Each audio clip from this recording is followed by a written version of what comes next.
दिया कि आज हमारा मूड थोड़ा खराब है क्योंकि जेपी ने अनाउंसमेंट नहीं करी और हमने भी जो हमारी मंडली है उसको ये विश्वास दिलाया था कि वहाँ पर काफी अच्छी भीड़ होगी, क्योंकि जो गायक होते हैं, जो कलाकार होते हैं, उनको तो भीड़ से मतलब होता है और उनका हौसला भी भीड़ से ही बढ़ता है, क्योंकि कलाकार को तो तालियों की जरूरत होती है। तो जितने भी लोग आज यहाँ पर पहुंचे, मैं तो उनसे यही निवेदन करूंगी कि आप सब लोग तालियों के साथ इनका स्वागत करते रहें ताकि इनका हौसला बना रहे।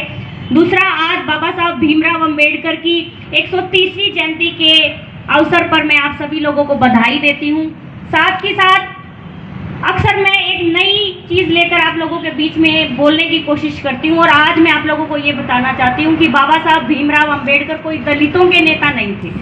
और मैं आपको ये भी बताना चाहती हूँ कि दलित शब्द क्या है। दलित शब्द का मतलब ये नहीं है कि कोई एससी कैटेगरी का आदमी या कोई बीसी कैटेगरी का आदमी ही दलित हो सकता है। दलित कोई भी हो सकता है, ऐसा वो व्यक्ति जो कि अपने इच्छाओं के लिए वंचित है, जिसे कोई चीज समय पे ना मिले, वो सब लोग दलित है। वो कोई भी हो सकता है। एक आप किसान से ही लगा लीजिए, एक किसान जिसके पास जमीन है लेकिन उसके पास ऐसे संसाधन नहीं है कि वो समय पर फसल उगा सके, तो वो भी एक तरीके का दलित है, क्योंकि उसके पास समय से लड़ने का सही साधन नहीं है। तो बाबा साहब भीमराव अंबेडकर ने हम सब लोगों को वही चीजें देने की कोशिश की। मैं आप सब लोगों को बता दूं कि हमारे देश के नाम को अलग अलग नामों से पुकारा जाता है। मैं आपको बताऊं कि कुछ लोग कहते हैं कि हिंदुस्तान, कुछ लोग कहते हैं कि इंडिया, कुछ लोग कहते हैं कि भारत। मैं आप लोगों को बता दूं कि जब हमारे देश का संविधान लिखा, उसकी सबसे पहली लाइन, जो सबसे पहले 3 अक्षर, उनमें यह स्पष्ट किया गया कि हम भारत के लोग, हम भारत के लोग, हम हिंदुस्तान के नहीं, हम भारत के लोग। हमारे यहाँ पर किसान आंदोलन में हिंदू, मुस्लिम, सिख, ईसाई सब लोग आते हैं। मैं आप लोगों को ये बताना चाहती हूँ कि अगर हम हिंदुस्तान कहेंगे तो उस हिंदुस्तान में सिर्फ मुसलमानों को तो बीजेपी जगह दे ही नहीं रही है, उससे तो वो निकल गए। तो आप सब लोग इस बात को समझिए कि हमारे देश का नाम भारत है।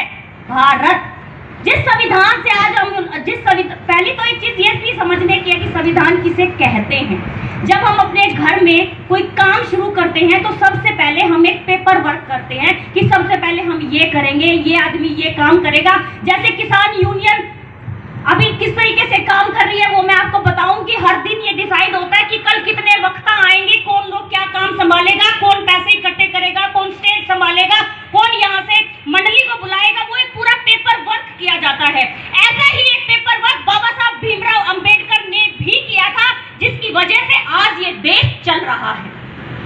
मैं आप लोगों को बता दूं कि आज पुलिस प्रशासन हमारे को यहाँ से उठाने में असमर्थ है। उसका कारण ये नहीं है कि वो हमसे डरते हैं, उसका कारण ये है कि भारत का संविधान हमें अधिकार देता है कि हम लोग यहाँ बैठे। पुलिस या सरकार हमारे से कोई डरती नहीं है, उठाने को तो वो हमें मिनट लगाएगी। अगर वो अपने कबीरपने पे आ जाए तो मिनट लगाएगी, लेकिन भारत का संविधान उन लोगों को ये अधिकार नहीं देता और हमें ये अधिकार देता है कि हम लोग यहाँ पर बैठे।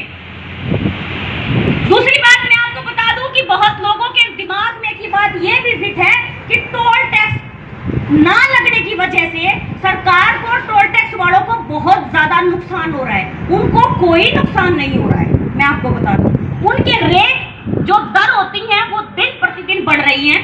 सरकार जितने दिन उनके टोल को बंद रखेगी, इसी समय पीरियड को कुछ दिन के आगे बढ़ा दिया जाएगा। मैं आपको उदाहरण के लिए बता रही हूँ कि अगर 6 महीने हम इस टोल को बंद कर देते हैं, जितना भी समय हमने उनका बर्बाद किया, सरकार उनके एग्रीमेंट में 6 साल 6 महीने आगे बढ़ा देगी ताकि उन्हें कोई नुकसान ना हो। तो ये तो सिर्फ हम लोगों को एक वहम पैदा कर दिया गया है कि हम सरकार का नुकसान कर रहे हैं। किसान तो आज तक सरकार का नुकसान कर ही नहीं पाए, हम उनका कोई नुकसान नहीं कर रहे हैं। आज जितने भी लोग घरों में बैठे हैं, किसी के घर में अनाज की कमी नहीं है, क्योंकि किसान नहीं चाहता। अगर किसान चाहेगा तो किसी के घर में अनाज नहीं जाएगा। लेकिन ये लोग इस बात को समझ नहीं रहे हैं कि किसान नहीं चाहता कि आम जनता है जो वो परेशान हो। सरकार की वजह से हम लोग किन चीजों से परेशान हो रहे हैं, उस चीज को आज समझने की जरूरत है। आज हमारी लड़ाई शिक्षा से है। आप देख लीजिए, पिछले 1 साल हो गया, अब तो पूरा साल हो गया, कोरोना अपनी चरम सीमा पे। चरम स्किट चरम पता नहीं कहां कहां तक वो पहुंच गया और उसने पता नहीं क्या क्या किया। लेकिन आप एक चीज देखिए, इस देश का कोरोना से लड़ने की औकात नहीं थी और किसानों से लड़के बैठ गए। जब कोरोना के समय में लोगों को भूख लगी थी, उस समय हमारे देश का प्रधानमंत्री 3 काले कानून बनाने में व्यस्त था, जबकि उसको लड़ना चाहिए था कि कोरोना से किस तरीके से बचा जाए।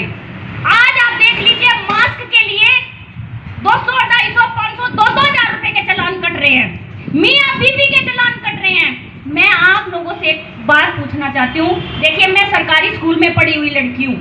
मेरी मैडम मेरे से पूछती थी कि हम कौन सी मतलब हम ऑक्सीजन लेते हैं, कार्बन डाइऑक्साइड छोड़ते हैं। आप सब लोगों को पता होगा कि हम ऑक्सीजन लेते हैं, ये तो सबको पता है ना। आज अगर मैं मास्क लगा के और कार्बन डाइऑक्साइड छोटू और वाई ले लूं, वाई छोटू और वाई ले लूं, तो मेरे शरीर पे नुकसान नहीं हो रहा क्या? नुकसान हो रहा है ना।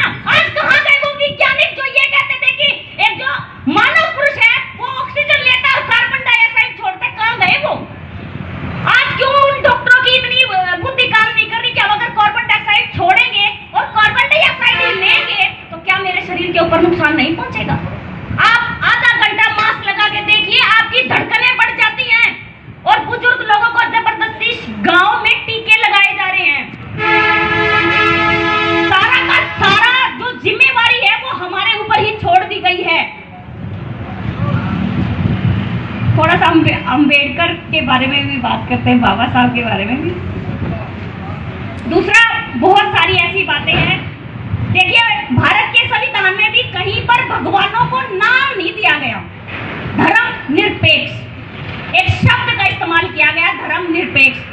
किसी पर्टिकुलर किसी भगवान को नाम नहीं दिया गया। भाई, जिसकी जहां आस्था है वो अपनी आस्था में विश्वास रख सकता है, उसके ऊपर कोई फाउंडेशन नहीं है। लेकिन आज हमारे देश को जबरदस्ती ये कहा जा रहा है कि ना, अड़द सिर्फ हिंदू ही रहेंगे, हिंदू ही रहेंगे। भाई, जब हमारा देश का संविधान बना और जब हमारे देश के महापुरुषों ने इसके लिए काम किया, उस समय इस देश को धर्मनिरपेक्ष राज्य रखा गया था। तो हमारा देश उस समय भी धर्मनिरपेक्ष था। और आज सब भाई, मेरे बुजुर्ग, माताएं, बहनें अगर सहयोग करेंगे तो आने वाले समय में भी हमारा देश धर्मनिरपेक्ष राज्य ही रहेगा। ऐसी मैं आप सभी लोगों से उम्मीद करती हूँ। उसके बाद बाबा साहब भीमराव अंबेडकर ने महिलाओं के लिए जो कार्य किया, उसकी अगर आप झलक देखना चाहते हैं ना, तो दूर जाने की जरूरत नहीं है, मेरे से देख लो। मैं ज्यादा दूर की बात नहीं करती। मैं आप सब लोगों को इतना बताना चाहती हूँ कि शायद अगर मैं उस समय में होती जब मेरे देश का, भारत का संविधान ना बना था, तो शायद मैं घूंघट में ही रहती और घर की रोटी सब्जी झाड़ू पोछा करने का ही काम मेरा होता, इसके अलावा मेरा कोई काम ना होता। लेकिन आज जिस तरीके से बाबा साहब भीमराव अंबेडकर ने मुझ जैसी बेटी को यहाँ खड़ा कर दिया, इतने बड़े नेशनल हाईवे के टोल प्लाजा पे खड़े होके एक पुरुष वर्ग के सामने अगर मैं भाषण दे रही हूँ, तो ये शायद मेरे बाबा साहब भीमराव अंबेडकर ने मुझे इतनी हिम्मत दी।